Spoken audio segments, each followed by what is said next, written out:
అందరికీ నమస్కారం. Welcome to Telugu world. ఈ మధ్య బెట్టింగ్లకు సంబంధించి ఎంత ప్రచారం చేస్తున్నా, ఎంత వద్దని హెచ్చరిస్తున్నా కూడా మళ్ళీ మొదటికే వస్తున్నారు. క్రికెట్ బెట్టింగ్కు సంబంధించి హైదరాబాద్లో మరొక విద్యార్థి బలైపోయాడు. జేఎన్టీయూహెచ్కి చెందిన మొదటి సంవత్సరం ఎంటెక్ విద్యార్థి పవన్ ఆన్లైన్ బెట్టింగ్లో భారీగా డబ్బులు కోల్పోయి ఆత్మహత్య చేసుకున్నాడు.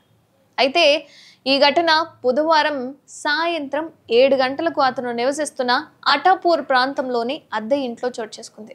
అయితే పవన్ అనే ఈ బాధితుడు తన ఇద్దరు స్నేహితులతో కలిసి అటాపూర్లోని ఒక అద్దె అపార్ట్మెంట్లో నివసిస్తున్నాడట. అండ్ ఆన్లైన్ బెట్టింగ్లో గత సంవత్సరంగా పాల్గొంటూ ఉన్న పవన్ ఇటీవల తీవ్ర ఆర్థిక నష్టాలు ఎదుర్కొంటున్నాడు. ఎందుకంటే అనుకున్నదొకటి అయిందొకటి అన్న విధంగా అవుతున్నాయి కాబట్టి. ఇక ఈ నష్టాలతో తట్టుకోలేకపోయిన పవన్ చివరకు తీవ్ర నిర్ణయం తీసుకున్నాడు. ఈ ఘటన తర్వాత పవన్ మేనమామ పెద్ద నరసింహులు అతని మృతదేహం కనిపించగానే పోలీసులకు ఫిర్యాదు చేశాడు.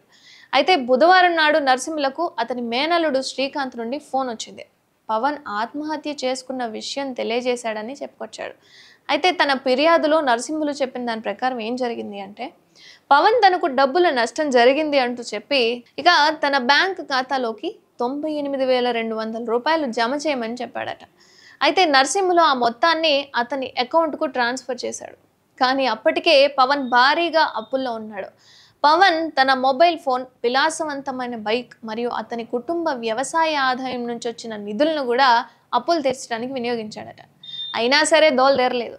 అయినప్పటికీ కూడా నష్టాలు మిగిలిపోయిన నేపథ్యంలో అతను మనస్తాపానికి లోనై ఆత్మహత్యకు పాల్పడ్డాడు. పవన్ మృతదేహాన్ని పోస్ట్మార్టం కోసం ఉస్మానియా మార్చరీకి తరలించారు. ఇక కేసు నమోదు చేసిన పోలీసులు దర్యాప్తు చేపడుతున్నారు.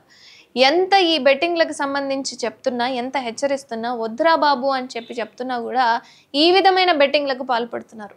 ఎందుకంటే ఏదైనా సరే మనం అనుకున్నది ఒకటవుతుంది, అయ్యేది ఒకటవుతుంది. కాబట్టి ఏదైనా చేసేటప్పుడు, ఏ డబ్బు మొత్తాన్నైనా మీరు ఖర్చు చేసేటప్పుడు ఇలాంటి బెట్టింగ్లకు మీరు ఇన్వాల్వ్ అయ్యేటప్పుడు చాలా జాగ్రత్తగా ఆలోచించి చేస్తే అది మన లైఫ్కి, మన జీవితానికి మంచిది.